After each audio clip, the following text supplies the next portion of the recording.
Welcome to Creative on Purpose Live. This show asserts that you are enough, yet capable of more. We need you. Are you ready to make a difference? This show helps you step into what's next with integrity and intention. It's time to be creative on purpose. This season is called Endeavor, Developing and Delivering Work That Matters. Our guests this season are leaders engaged and work aligned with who they are, what they're good at, and where they belong. I'm your host, Scott Perry. Learn more about me and my work at becreativeonpurpose.com. Let's meet today's guest.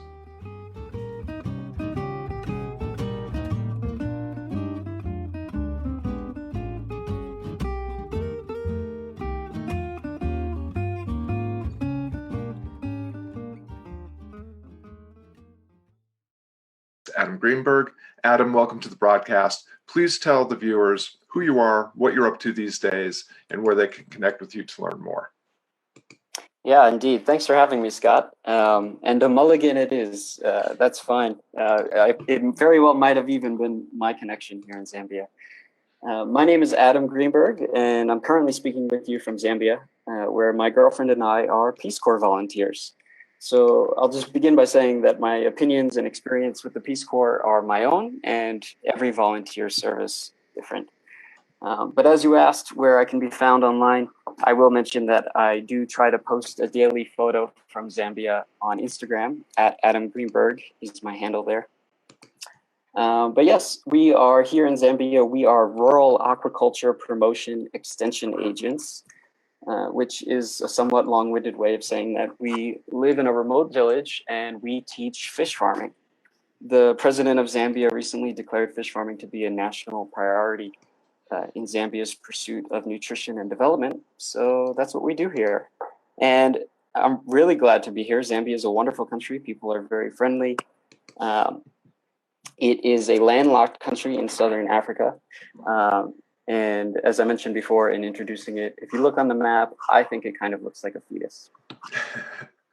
So that is a memorable description for sure. So if you, I'm imagining that, I would be really interested to know if Zambia was your first destination when you graduated from school, and maybe tell us a little bit about the journey from being a university student to being a Peace Corps volunteer, and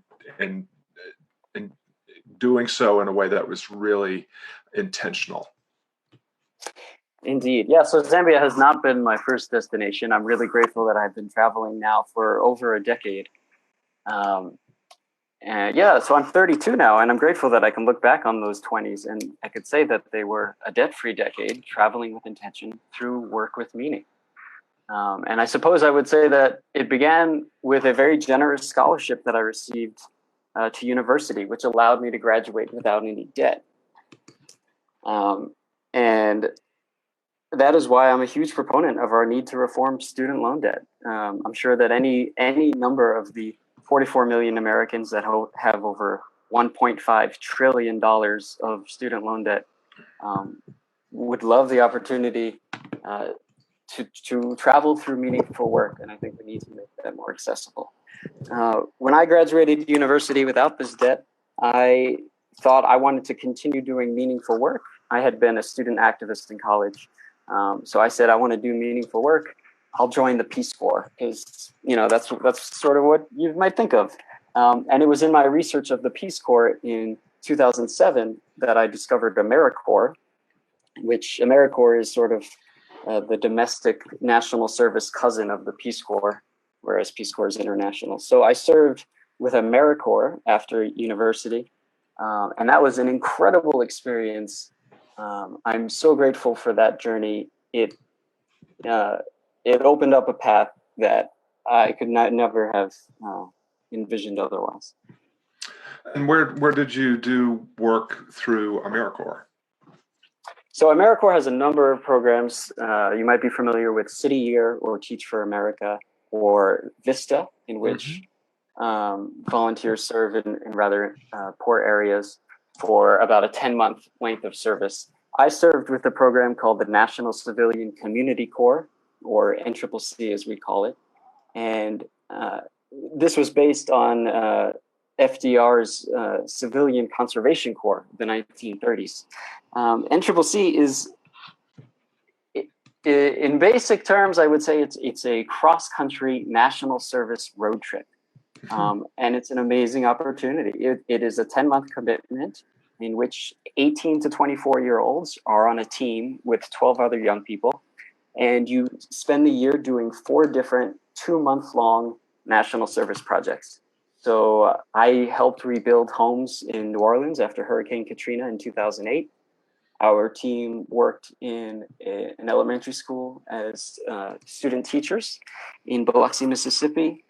And we worked with the Senior Citizen Center and did a neighborhood watch program in Great Falls, Montana. So not only are you getting exposed to interesting organizations, nonprofits, and government agencies doing impactful work, but you're also with a team of young people. You're traveling the country. Your student loans are deferred and interest on those loans is deferred. You receive a small stipend that can be used towards those loans or for grad school. And it's just an incredible opportunity. I feel so grateful to have served with AmeriCorps. It's something that I wish that every young person would only be so lucky, I think, to have served with AmeriCorps. And that set me off on this crazy path of travel. Yeah, our youngest is actually considering that program, and so it's a really great story, and it's a wonderful path that you've chosen. It seems probably to many of us, not the usual path for somebody that is coming out of university. So tell us a little bit about what was the motivation and the intention, the aspiration. I mean, did you know in school that this was going to be your what's next, and did you intend for it to be a journey that would be a decade in the making plus and counting? Yeah, that's a good question. I'll just say personally, I'd be happy to chat with your youngest about AmeriCorps if he or she would be interested. But in terms of my journey, when I graduated university, as I might have said, I became a student activist in college. When I was in university, I didn't set out to do so, but with activism and needs of issues in politics, sometimes you just can't help get involved in what you think is right. So that had a really profound impact on me. And when I graduated without any debt, I said to myself, I want to continue doing meaningful work. And I realized that at the time, I sort of set these 3 informal goals for myself. I didn't articulate it back then, but it was number 1, that I would continue pursuing meaningful work. Number 2, that I would try not to go into debt to do so, because unfortunately a lot of meaningful work and nonprofit sort of work doesn't pay very well. And third, if I could do both of those 2 things while traveling, maybe that would be amazing. So I asked myself, how could I combine those 3 things? I said, oh yeah, I'll join the Peace Corps. And then it was in my research of the Peace Corps that I discovered AmeriCorps. And I thought, you know what, before going abroad for 2 years to work on any projects alone, perhaps I should first see and travel and work on issues within my own country, within the United States first. So that's what I did, and that led to AmeriCorps. And everything that came after AmeriCorps was an extension of that interest and that curiosity and just that pursuit. You know, I've been traveling for the past 10 years, essentially. And throughout that time, the first 6 years after university, I lived in 19 cities and 15 states doing work that I really enjoyed, that I found impactful and meaningful. Before the previous 5 years in which I lived abroad throughout Asia and Australia before Zambia. So I actually never really knew where I was going to be 6 months ahead of time for much of this past decade. And that's exactly how I enjoyed it. I loved the variety and really grateful to have that experience, to be able to combine traveling intentionally with meaningful work. I really love, so although again, for those tuned in to the live broadcast, we are audio only today, just because we had a false start with some internet issues. Adam is tuning in, calling us from Zambia, where he has limited access to or limited bandwidth for doing video. But in this format of only being audio only, I am aware, maybe more so than I would be if we were doing a video chat. I hear the passion in your voice as you're speaking about the work that you do. I hear through your words and in your voice the degree of purpose and intention that you've pursued this path, and it speaks to an idea that I've unpacked in some of my work, that meaning is not intrinsically in any endeavor, whether that's Peace Corps or banking or economics or engineering or teaching or what have you. It's the meaning, the significance, the purpose, and the passion comes through the act of engaging with the work. And I feel that purpose and passion really comes from the work, and it's not something that you find in the work. And I'm just wondering what your experience with that, or what your take on that might be. Yeah, absolutely. I completely agree. It's being present to what you're doing in any of the myriad ways there are to find meaningful work. It doesn't have to be the Peace Corps. As you said, it could be in banking if you really enjoy increasing opportunity for people to have access to capital or improve their situation in the economy. Power to you. Yeah, it's about being present in what you're doing. Oh, I love that. So, there's like an inherent, kind of mindfulness practice built into that idea, because once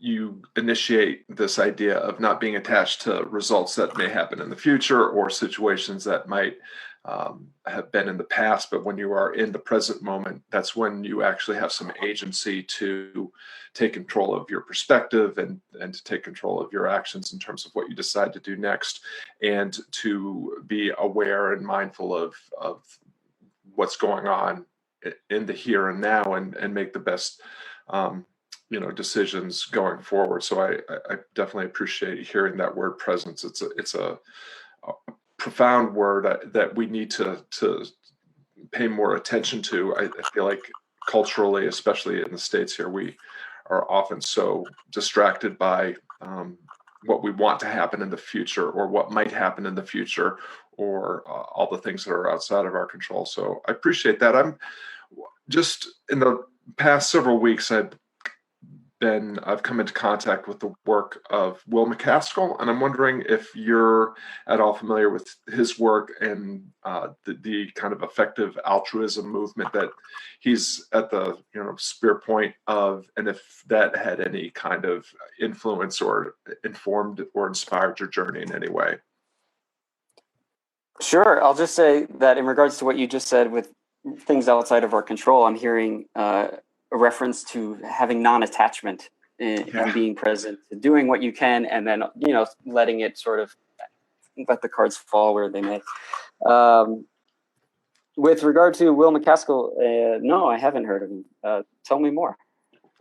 Well, I think you would. I have not read his book, but I intend to. It's called I think it's called Doing Good Better, or something like along those lines. But Will is one of the youngest tenured philosophy professors, if not the youngest, in history, at the University of Oxford, I believe.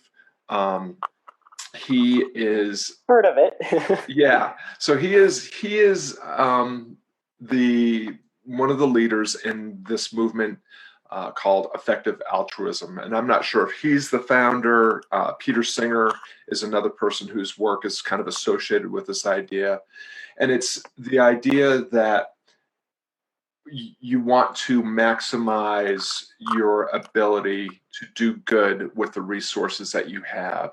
So, for instance, Will, in an interview I was listening to when I was on my run, my notorious cemetery run today, was talking about how he he only just recently upped his allowance to 25,000 pounds. He's lived on 20,000 pounds for a number of years, and everything else he makes above and beyond 20,000 pounds he's given to to charities that and the whole purpose of the effective altruism movement is that they have developed systems and algorithms and processes for determining the truly most effective charities out there, which are not always necessarily the ones with the lowest overhead or the ones with the biggest reach, or the largest organizations or so forth. They have determined how, in real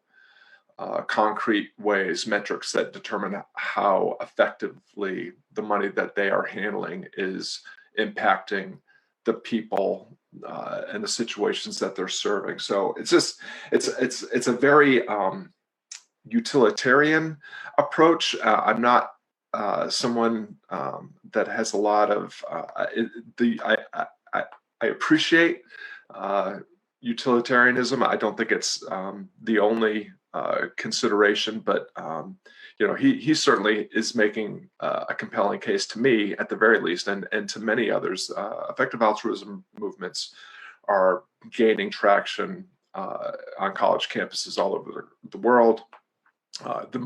His movement is really gaining more and more notoriety, and he's helping do more good in the world, in a better way than has ever been done before. And goodness knows, we could use some more do-gooding in the world. Definitely.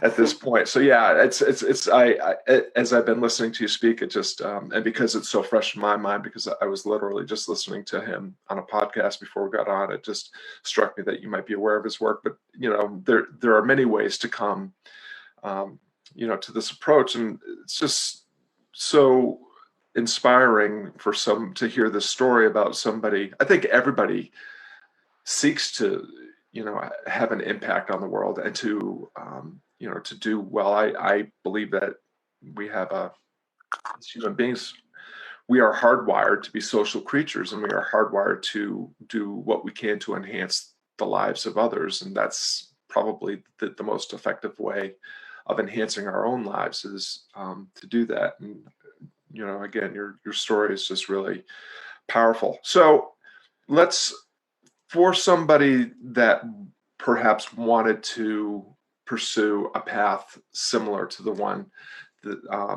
that you've pursued, obviously there's the Peace Corps and AmeriCorps.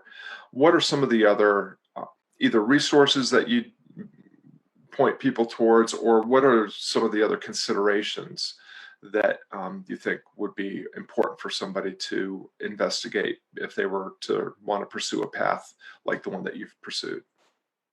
Mm-hmm. Sure. Yeah. Well, thanks for mentioning Will and Peter. I wasn't familiar with their work, so I will look into effective altruism. In terms of resources, the Peace Corps, there's no age limit. There are volunteers who are in their 70s, and there are also people who serve as couples. I believe the average age of a Peace Corps volunteer is 28. So it's not just people right out of college. But I also recognize, the Peace Corps is just not for everyone, nor maybe even AmeriCorps. But yeah, there are ways to travel and embark on meaningful work. It doesn't have to be a 2-year commitment like the Peace Corps is. My girlfriend and I were very fortunate. After teaching in Korea for 2.5 years, we were able to backpack through India and Southeast Asia for 6 months. And we were able to do so on just $15 a day, which is less than rent in most US cities. But more than that, we were able to have really interesting, impactful experiences by doing that through volunteering with help exchanges. And in Australia, we did a mix of house sitting where we took care of pets. So there are ways to travel that are sort of non-conventional and are adjustable based on your time frame. You mentioned resources specifically. I'll mention that my girlfriend has written a number of free guides for people who are interested in getting involved in volunteering with help exchanges or couch surfing or doing house sitting, which is available at our website, adamandleanne.com. That's LIANNE.com. But yeah, I mean, some of those experiences were truly impactful. In Thailand, we actually, I think the picture that you're probably looking at now is me with a bunch of dogs. That was a help exchange that we did in Chiang Mai with a shelter called Care for Dogs. And Thailand has a lot of stray dogs. And this was a wonderful organization that we worked with. Yeah, so I mean, there are lots of opportunities. Workaway.info and helpx.net are also two websites in which people can find opportunities like this. I'm sorry, I got the workaway.com. What was the second one? Workaway.info. Oh, info. And Thank you. helpx.net. Just help and X? Yeah, help in the letter x.net. Fantastic. So I'm wondering if you would mind, well, I'm guessing that you had, it's clear to me that you had goals and that you had a strategy for how you were going to make an impact and how you were going to live a life and do work that was meaningful and purposeful. I'm wondering if if you would just reflect on how the reality of what you've experienced thus far has kind of aligned with maybe whatever vision you had or expectations you had about what the journey that you were embarking on might look like. You know, what were you thinking at the beginning, and how is it the same or different than what you have found at this, up to this point? Yeah, well, it's still unfolding, very much still unfolding, and I guess I didn't have a specific. I mean, the vision I had essentially was, to be happy and pursue meaningful work, and I will say, that kind of almost is the extent of where it was at the time. And I've just sort of maintained this mentality of keeping a curious, open mind to the various opportunities that came up. I'll give you an example. After AmeriCorps, I described AmeriCorps as being a cross-country road trip for young people in national service. You spend the year basically traveling in a 15-passenger van between those different projects that you do. And after AmeriCorps, the next thing I did was that I worked with an environmental education nonprofit called BioTour, which was essentially a group of 13 young people. We had bought two 39-foot yellow 1989 Bluebird school buses, and we converted them to run on recycled waste vegetable oil, and we put solar panels on the roof. We took all of the seats out. We made it into a livable space, and we toured the country giving presentations and demonstrating the bus at colleges and high schools and community events during the 2008 election, encouraging people to vote with clean energy in mind. And I never would have done that if it wasn't for the introduction to meaningful travel that was AmeriCorps. But it was just in keeping an open mind and seeing that, oh, that opportunity looks amazing. I didn't know about it before AmeriCorps. I just, kept my eyes open. Wow, that is a fantastic story. I love that. We are approaching the end of our time together, and I've recently begun asking kind of a final question. It's not unlike the famous billboard question that Tim Ferriss asks on his podcast, and that is that if you could plant just one idea or one concept into the minds of everyone who dreams of making a difference through work that matters, what would that idea or concept be? Try.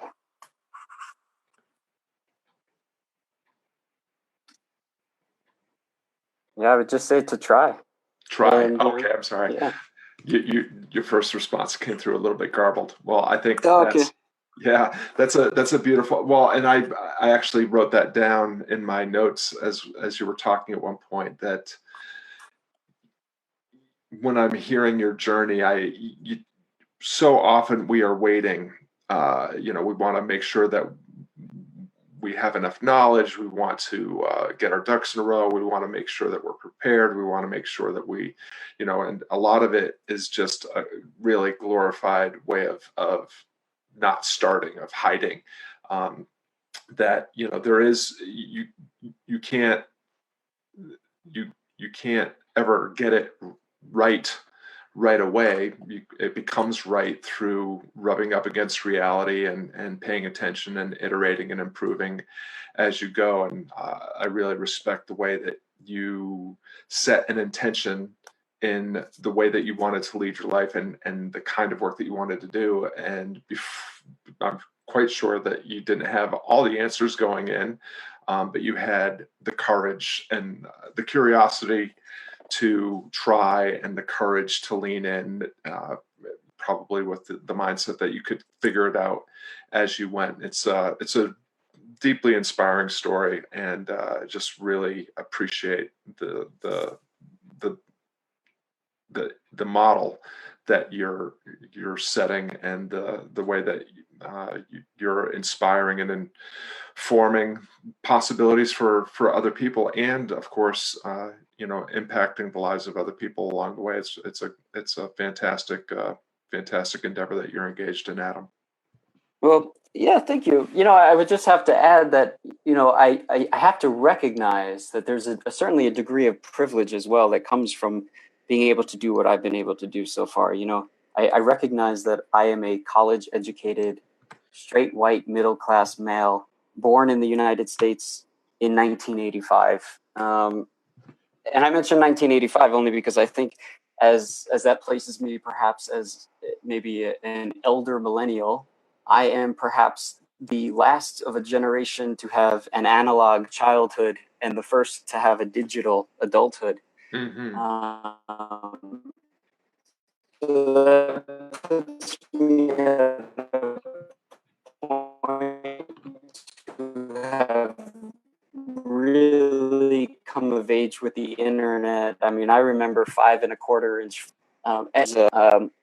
As I said, my primary issue, I think, is we need to reform student loan debt, because there are so many people that if they weren't burdened by $1.5 trillion of student loan debt, which is probably on path to become the next largest economic crisis behind the subprime mortgages, more people would be able to do this. Yeah, no, I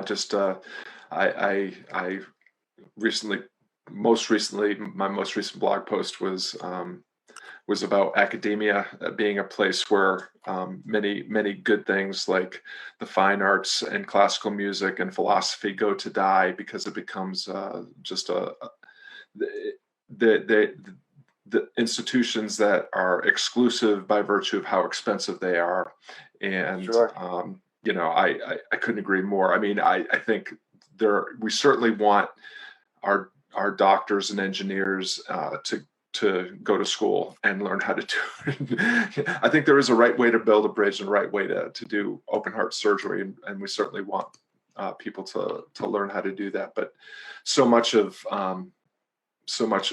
education is the value of education comes in actually doing the work, having the conversations, and being out in the world, and becoming resilient through the many mistakes and failures that we have, as we are coming to coming to insight. So I'm with you. Let's reform. Let's improve the system and let everybody, give everybody access, and at the same time not make it. I think people can make better decisions when the urgency of paying back large amounts of money to educational institutions, is off the table. Yeah, definitely. And I think it's particularly with colleges that many of us are 17 or barely 18 when we're making these decisions too. So there isn't a degree of financial literacy that's truly been taught in most public schools throughout the United States so far. Hear, hear. Well, thank you so much, Adam, for your time and for putting up with our initial issues with the internet and other technological concerns. I want to also thank everybody for tuning in. If you're still with us, Adam and I deeply appreciate you lending us some of your valuable time and attention. We hope that today's broadcast motivates you to lean into an endeavor that matters with greater curiosity and courage, and that you will keep flying higher. Adam Greenberg, thank you so much for lending your time, attention, and expertise to this broadcast. Thank you, Scott. I look forward to reading your new book, Endeavor, as well. Oh, thank you so much. Appreciate that.